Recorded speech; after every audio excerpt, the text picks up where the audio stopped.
So this video is a little bit different. I don't have the exam paper in front of me, so I just have a digital copy here online. But we're looking at 2019. We're looking at question 7, acid and base pH and indicators. And you can see a full question in that year was on that topic. You can see question 7a starts with looking at some of the theory with regard to Bronsted-Lowry, Arrhenius, conjugate acids, conjugate bases.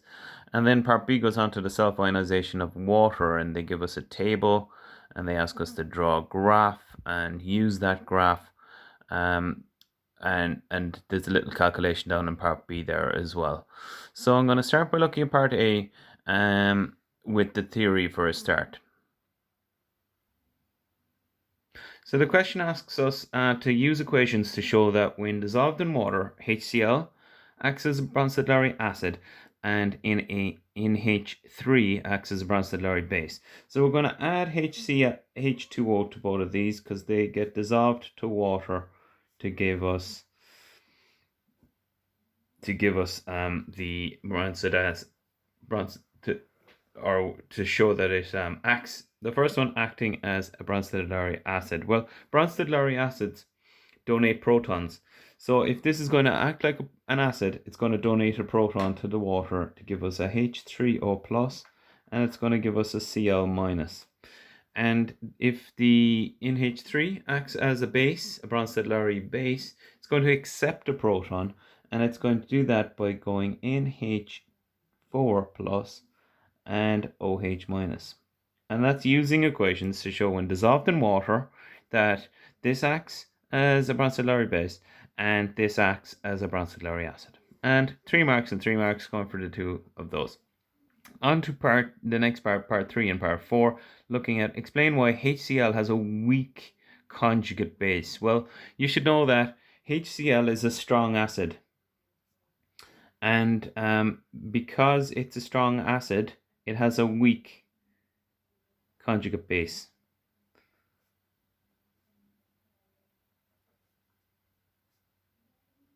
And the opposite is also true.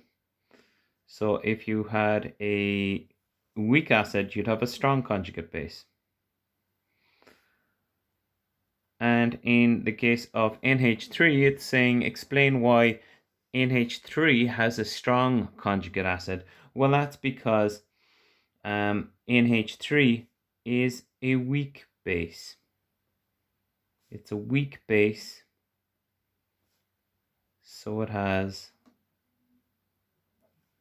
a strong conjugate acid.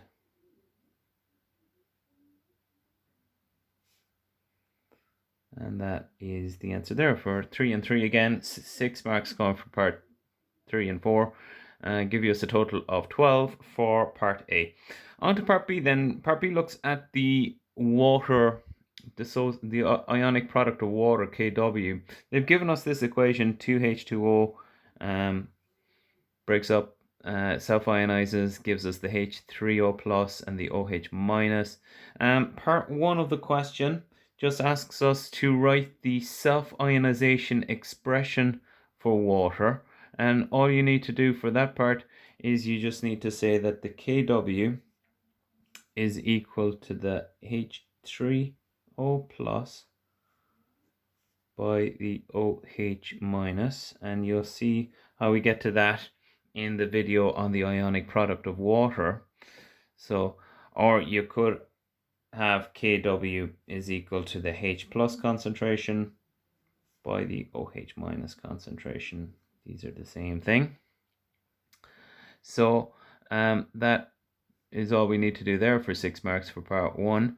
And then in part 2, it says, are the data in the table consistent with the self-ionization of water being exothermic or endothermic process? Justify your answer. So there are 6 marks going for writing this down and 6 marks for saying whether it's consistent with it being exothermic or endothermic and justifying your answer.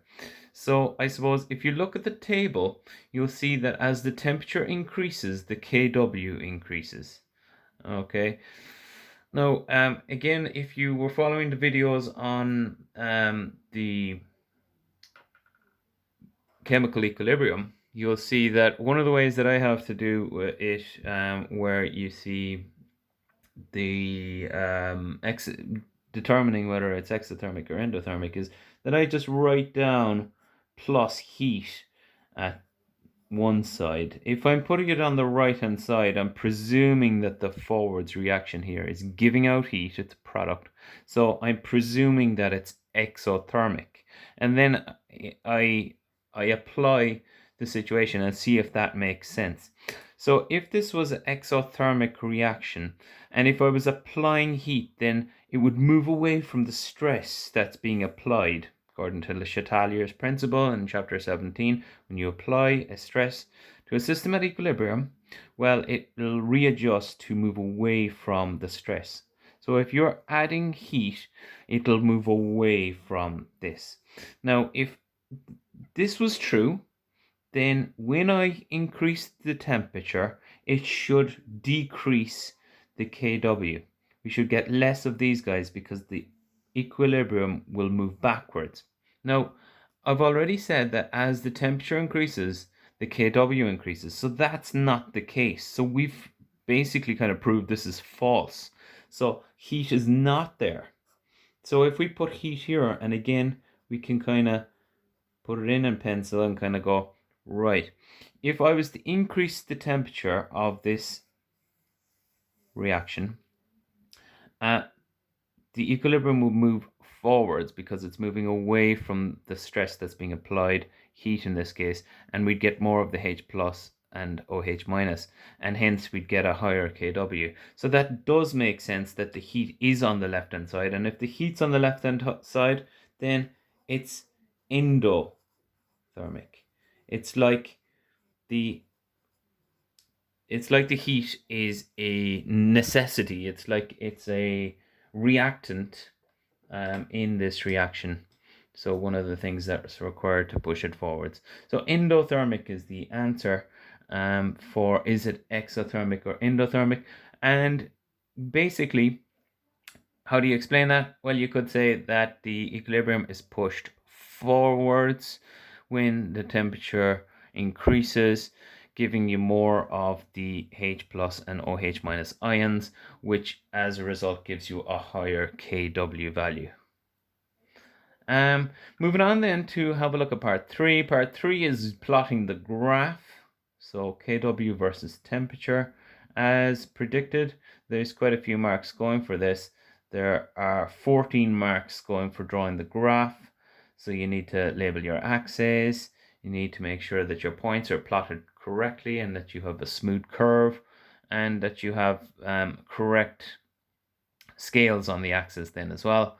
And then on part 4, use your graph to predict the kW value. So if we go on to part 4, we're predicting kW at 37 degrees body temperature. Now, I suppose, obviously, if you have a graph drawn, you just go to 37, you go up and you find the value. You can roughly do it by looking at the data in the table. You know, I suppose between the two values that we have there are 30 degrees and 40 degrees. Halfway between the two would be 35 degrees. And halfway between 35 and 40 would be 37.5. I think if you calculate the difference between 30 and 40, you get 1.5 by 10 to the minus 14. Half of that will be about 0.75, which would bring us up to 2.15 by 10 to the minus 14. And halfway between that and the value at 40 would give us somewhere around 2.5 by 10 to the minus 14.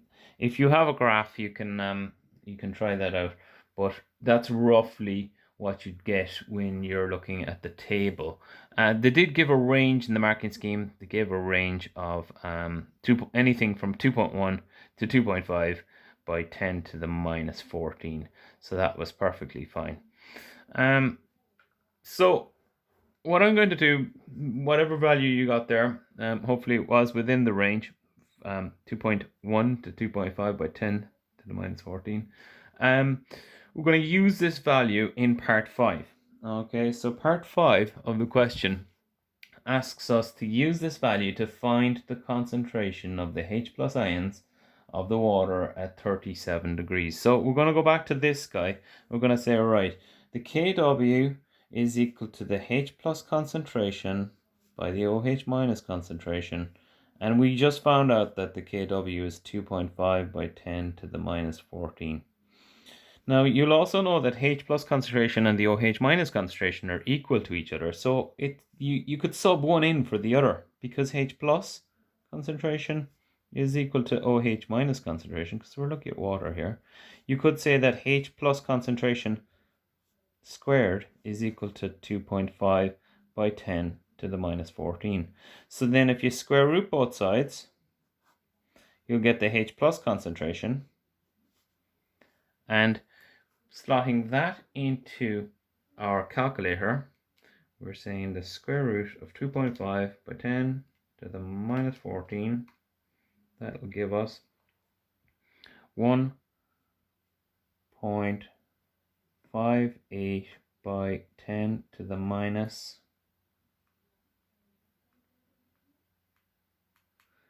7 as the answer. And again, they give a range in the marking scheme depending on what you have given as previously.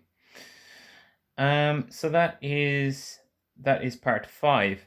The last part of the question, part 6, looks at, and we might be able to squeeze it in here, part 6. Last part of the question says, the pH of pure water is close to 6.77 at one of the temperatures in the table. Find by calculation this temperature. Okay, so what we're going to have to do for this is use the formula, which says that the H plus concentration is equal to minus log base 10 of the pH, that's the pH. The H plus concentration is equal to the antilog of the minus pH.